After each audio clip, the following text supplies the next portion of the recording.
Na aula de hoje vamos falar sobre cultura e identidade. O que é cultura? Cultura? Cultura é coisa de Só que cura. Só que cura. Isso é engraçado. Vamos todo mundo rir. Cultura é tudo aquilo que é produzido pelo ser humano. A cultura material são as coisas concretas que nós produzimos. O céu, mesa, cadeira, quadro, tinta, celular, livro, pano. Isso é cultura material. Isso é cultura imaterial. Ele está no campo das ideias, da linguagem, da filosofia, da ciência, das teorias, da religião, da arte. Tudo isso é cultura imaterial. Então, cultura é tudo aquilo que é produzido pelo ser humano, de forma material e imaterial, mas ao mesmo tempo que nós produzimos a cultura nos molda. Por que nós pensamos como nós pensamos? Por que nós pensamos como nós pensamos? Por que nós agimos como nós agimos? Por que você pensa o que você pensa? Você sabe por que você pensa as coisas que você pensa? Porque meu cérebro manda eu pensar. Você na minha cabeça começando a ficar pensando nisso. Não foi bem o cérebro. Na verdade, é a cultura que influencia o seu pensamento. Por exemplo, as discussões. Hoje vai ter jogo de futebol. Amém? Palmeiras. Opa, se jogou, vai ser. 3 a 0 no Flamengo. Então, futebol é um esporte. O esporte é um elemento da cultura. Cultura nacional brasileira. O brasileiro gosta muito de futebol. Assim como as mulheres podem discutir de séries, de filmes, de música. Os homens gostam bastante de discutir sobre futebol. Então, olha só, a cultura influenciando o seu pensamento. Você vai ficar preocupado com o jogo, você é flamenguista. Eu, por exemplo, sou flamenguista. Estou preocupado com o jogo. Você vai tomar? Queremos, né?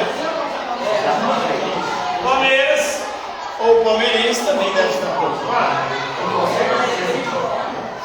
Ambos. São 2 times atualmente mais fortes do país. Vem ganhando as Libertadores dos brasileiros nos últimos anos. Vai ser um grande jogo. Quem vai dar? Eu vou torcer pro Flamengo. Fazer uma papo? Você fazer uma papo? Então? Então, obrigado. Então, olha a cultura influenciando nossos pensamentos. Influenciando aí. A cultura influencia a forma como a gente pensa, a forma como a gente age. Por que a gente vem para a escola? Por que a gente tem que trabalhar? Isso é a cultura. Em outros tempos existia escola como é essa escola hoje. Existia até a formação, a educação, mas geralmente era individual. Tinha um preceptor, dava aula particular. Não tinha escola esse espaço assim. Às vezes tinha um mestre que tinha discípulos, mas não era bem uma escola como a gente entende hoje como escola. Todo mundo era obrigado aí. Na verdade, ia atrás do mestre que queria. Platão, Aristóteles, eles tinham discípulos. Ninguém era obrigado a ir atrás deles e estudar com eles. Tinha uma escola, Platão estudou a academia, Aristóteles estudou o liceu. Ninguém gosta de fofoca, de falar da vida dos outros, principalmente de artista, acompanhar a vida de artista que a gente gosta. Acompanhar a vida de jogador de futebol, que faz merda pra caralho. Neymar, né? É natureza. Aí não, aí você já acabou pra Então, a cultura molda a nossa identidade. A identidade é aquilo que a gente é. Então, ao mesmo tempo que a gente, o nosso comportamento muda e transforma a cultura, molda a cultura molda quem nós somos, a nossa identidade. A forma como nós nos percebemos, aquilo que a gente pensa, aquilo que a gente faz. Então, a cultura na sociedade ela pode ser explicada de diversas formas. O Marx acreditava que a cultura é uma superestrutura influenciada pela economia. Por exemplo, nós vemos o sistema capitalista transforma tudo em mercadoria. mercadoria negociável, tanto que é hoje comercializada, é cultura de massa, transmitida pelos meios de comunicação, é vendido. A música, a arte é transformada em mercadoria, todos os aspectos culturais são transformados em mercadoria. A religião é um aspecto cultural, hoje virou negócio também. Pronto. Mas o dia reflexão está dizendo o seguinte: a cultura ela não é secundária, ela não é uma superestrutura determinada por uma infraestrutura econômica, mas a cultura molda a economia. A cultura precedeu a economia capitalista. Então, antes de termos capitalismo, nós tínhamos cultura humana. E foi essa cultura que foi mudando e produzindo o capitalismo, esse sistema econômico.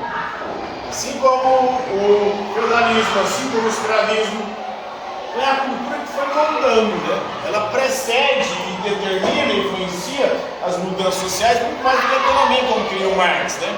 Então Marx relacionava a cultura à estrutura social, mas os sociólogos culturais, como Jeff Alexander, a veem como uma série de recursos vastos e independentes, né? Então Marx vê a cultura como produto, superestrutura da atividade econômica. A economia determinava a cultura e moldava a cultura para Marx. Para Jeff Alexander, não. A cultura precede a economia, a cultura produz a economia. A economia é obra da cultura. Então, tecnológica social formando a parte da estrutura social, né? Alexander argumenta que a cultura ela se comporta como um software. Numa nuvem aí, como se fosse algo na nuvem lá na internet, né? Você posta, você muda as coisas lá e ao mesmo tempo você pega coisas de lá, né? A nuvem de computadores com a qual os usuários, que somos nós, podem contribuir mudando. O que é isso aí? Silêncio aí, Yuri. Vem pra frente. Guarda o celular aí. Então, a gente contribui ao mesmo tempo, a gente pega dessa nuvem sentido, elementos. Outro pensador de quem o Jeff Alexander discorda é o Pierre Bourdieu, né? A fala de Bourdieu, segundo ele, é que ele não reconhece que a cultura ela tem certa autonomia, é independente. E, na verdade, molda a estrutura social da cultura. Por exemplo, o sentido aí, o holocausto, né? A cultura nos dá o sentido da vida. Nós vemos uma cultura, por exemplo, religiosa cristã aqui no Brasil. Muitos cristãos acreditam que o sentido da vida é servir a Deus. Nós vemos o capitalismo, para muitos, que é a cultura capitalista. Para muitos, o sentido da vida é ganhar dinheiro e ficar rico. Nós vemos uma cultura futebolística. Você tem um sonho de ser jogador de futebol? Aqui no nosso país, dizem que o Brasil é o país do futebol. Então, grande parte dos jovens, das crianças, elas sonham em ser jogador de futebol. Apesar de que isso está mudando, né? A galera está acompanhando de uma rede social, o sonho da grande do povo é ser influência, não é ser jogador de futebol. Então, moldando aí, tanto o Brasil como o futebol masculino nem foi para as Olimpíadas, né? Nem se classificou. O Holocausto, por exemplo, aconteceu na Segunda Guerra Mundial. Naquela época, as pessoas não se horrorizaram com o Holocausto. Os alemães acharam aquilo normal, inclusive queriam que os judeus fossem eliminados. Boa parte da Europa, os próprios Estados Unidos, os judeus eram odiados do mundo inteiro. Com o tempo que essa cultura foi mudando, então a cultura foi moldando a percepção. A cultura, ao mesmo tempo que fez com que as pessoas admitissem e não se horrorizassem com o Holocausto, depois ela vai mudando a percepção. E hoje nós temos o Holocausto como algo abominável, né? Então William Brandt se ajoelhou no Memorial do Levante na década de 70. A Segunda Guerra Mundial acabou em 45. Então, 25 anos depois, é o que simbolizava o arrependimento alemão. Os alemães demoraram para arrepender, né? Valeu, professor. Hoje é isso aí.